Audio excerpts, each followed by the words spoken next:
Viral di media sosial Telegram pada Senin 15 Januari 2024, sebuah video yang merekam saat unit pasukan khusus Angkatan Udara Rusia membersihkan benteng Angkatan Bersenjata Ukraina di daerah Rabotino sekitar Zaporizhia. Konflik yang berlangsung antara Rusia dan Ukraina terhitung memasuki tahun kedua. Keduanya sama sekali belum menunjukkan tanda-tanda akan segera berdamai. Militer Rusia justru makin intens melayangkan serangan-serangan mematikannya. Seperti yang tampak dalam rekaman, sekelompok tentara Rusia menyerbu dan menembaki semua yang terdeteksi di benteng Angkatan Bersenjata Ukraina.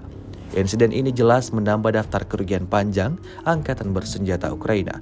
Video ini viral dan menuai beragam komentar dari warganet.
Download Tribun X sekarang, menghadirkan lokal menjadi Indonesia.